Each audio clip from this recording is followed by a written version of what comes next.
여러분, 전쟁이 터졌을 때 가장 먼저 사라지는 게 뭔지 아세요? 무기일까요? 아닙니다. 시간입니다. 그럼 질문 하나 더 드릴게요. 지금 당장 무기를 골라야 한다면 여러분은 무엇을 기준으로 선택하시겠습니까?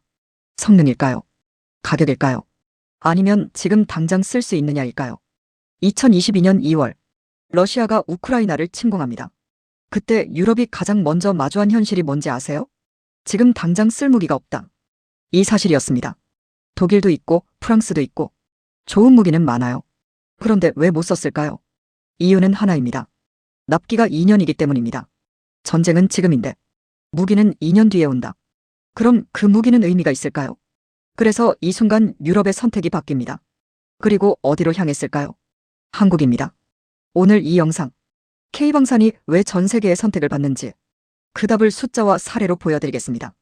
뉴스에선 이걸 연결해서 안 알려줘요. 그래서 제가 하는 겁니다. 왜 한국 무기였을까요? 가격이 싸서일까요? 납기가 빨라서일까요? 물론 그것도 이유가 됩니다. 그런데 그보다 더 중요한 이유가 있어요. 여러분은 현대전에서 가장 중요한 게 뭔지 아세요? 많은 분들이 명중률이라고 생각하십니다. 그런데 아닙니다. 정답은 생존입니다. 왜 생존이 중요할까요? 포를 한 발 쏘는 순간 어떤 일이 벌어지는지 아세요? 내 위치가 바로 노출됩니다. 적의 레이더가 포탄 궤적을 역으로 추적해요. 그럼 몇 분 안에 위치가 특정될까요? 3분입니다. 3분 안에 이동하지 못하면 어떻게 될까요? 그 자리에서 끝입니다. 그게 현대 포병전의 현실이에요. 그래서 등장한 전술이 뭔지 아세요? 쏘고 이동하는 전술입니다. 그런데 이걸 실제로 구현하기 쉬울까요? 어렵습니다. 자주포는 너무 무겁기 때문이에요. K9 자주포가 얼마나 무거운지 아세요? 47톤입니다. 아파트 엘리베이터 47개 무게예요. 그 무게로 사격 직후 1분 안에 이동 준비를 마칩니다. 이게 의미하는 게 뭔지 아세요? 단순한 성능 차이가 아닙니다. 살아남느냐 사라지느냐의 차이입니다. 3분 안에 적이 오는데 1분 안에 이동하는 무기. 그게 K9입니다. 그럼 전차는 어떨까요? 전차가 가장 위험한 순간이 언제인지 아세요? 언덕을 넘을 때입니다. 왜일까요? 차체가 기울어지면서 조준이 흔들리기 때문이에요. 그 순간 적에게 보이면 어떻게 될까요? 바로 표적이 됩니다. 우크라이나 전장에서 실제로 어떤 일이 벌어졌는지 아세요? 많은 전차들이 진흙에 빠졌습니다. 움직이지 못했어요. 그 전차들은 어떻게 됐을까요? 전부 표적이 됐습니다. 움직이지 못하는 전차. 그건 무기가 아니에요. 고철덩어리입니다. 그럼 여기서 질문입니다. 진흙에서도 빠지지 않고 언덕에서도 안정적으로 사격할 수 있는 전차가 있다면? 그게 바로 K2입니다. K2는 차체를 앞뒤, 좌우로 기울이고 높낮이를 조절합니다. 언덕 위에서도 포탑이 수평을 유지해요. 진흙에서는 차체를 들어 올립니다. 다른 전차가 빠질 때 K2는 통과합니다. 강도 건납니다. 수심 4.1m까지 잠수 도하가 가능해요. 전차가 강 밑으로 걸어서 건너는 겁니다. 이건 단순한 기술일까요? 아니면 전장에서 살아남는 방식일까요? 폴란드가 K2를 1,000대 발주했습니다. 계약 규모 14조 원입니다. 폴란드에는 비스와 강이 흐릅니다. 전쟁이 나면 강을 건너야 해요. K2의 도하 능력이 그 답이었습니다.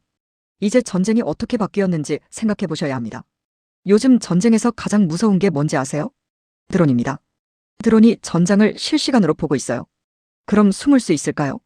거의 불가능합니다. 그럼 여기서 중요한 건 뭘까요? 목표를 얼마나 정확하게, 얼마나 빠르게 때리느냐입니다.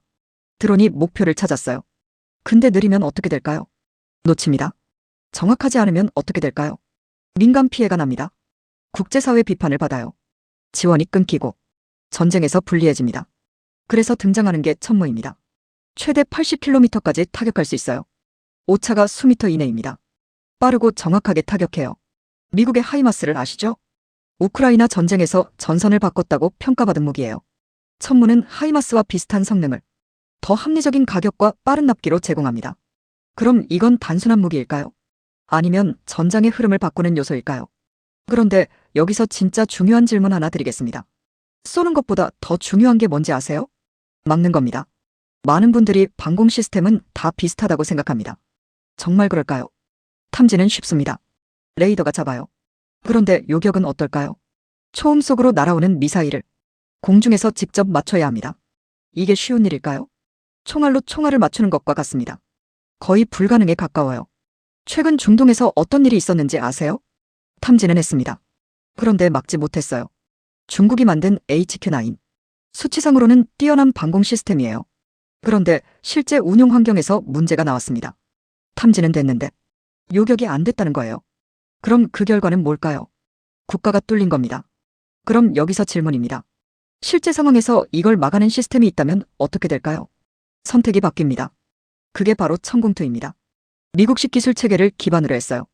빠른 대응 속도, 높은 요격 성공률, 실제 위협 상황에서 살아남은 시스템입니다. UAE가 천공투를 선택한 이유가 여기 있어요. 이란의 미사일, 드론 위협에 직접 노출된 나라. 그들이 선택한 건 수치가 좋은 시스템이 아니었습니다. 실제로 막아낸 시스템이었어요. 미사일을 탐지하는 것과 실제로 막아내는 것. 이 차이가 전쟁의 승패를 결정합니다. 이제 하나로 연결해 보겠습니다. K9은 쏘고 이동합니다. K2는 지형을 이겨요. 천무는 빠르고 정확하게 타격합니다. 천공투는 하늘을 막아요. 그럼 이건 각각의 무기일까요? 아니면 하나의 시스템일까요? 맞습니다. 하나의 시스템입니다.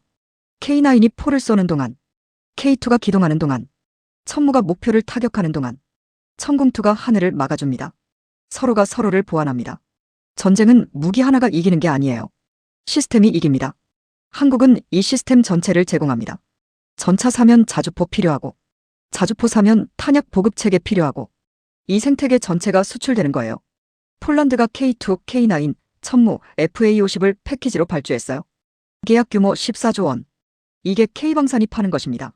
무기 하나가 아니라 전쟁을 이기는 시스템 전체를 파는 거예요. 그럼 다시 처음 질문으로 돌아가 보겠습니다. 왜 전 세계가 한국 무기를 선택할까요? 이제 답이 보이시죠? 써서일까요? 빠르기만 해서일까요? 아닙니다. 살아남기 때문입니다.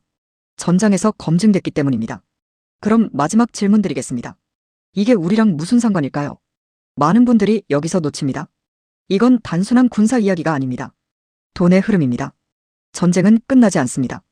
그럼 무기 수요는 어떻게 될까요? 계속 이어집니다. 한번 선택된 무기 체계는 쉽게 바뀔까요? 아닙니다. 유지, 보급, 추가 계약으로 계속 이어집니다. K9을 사면 K9 부품이 계속 필요해요. K2를 사면 K2 훈련 지원이 계속 필요합니다. 천공투를 사면 요격 미사일 보충이 계속 필요해요. 이게 수십 년 동안 이어지는 겁니다. 2024년 한국 방산 수출이 얼마인지 아세요? 140억 달러입니다. 15년 전의 10배예요. 그리고 이 흐름이 멈출 이유가 있을까요? 전쟁이 멈추지 않는 한 K방산 수요는 계속 있습니다. 그럼 지금 이 상황은 단순한 뉴스일까요? 아니면 시작된 흐름일까요? 한화에어로스페이스, 현대로템, LI지넥스원. 이 기업들을 단기 트레이딩으로 보면 어렵습니다. 3년, 5년 중장기로 봐야 해요. 이건 투자 권유가 아닙니다.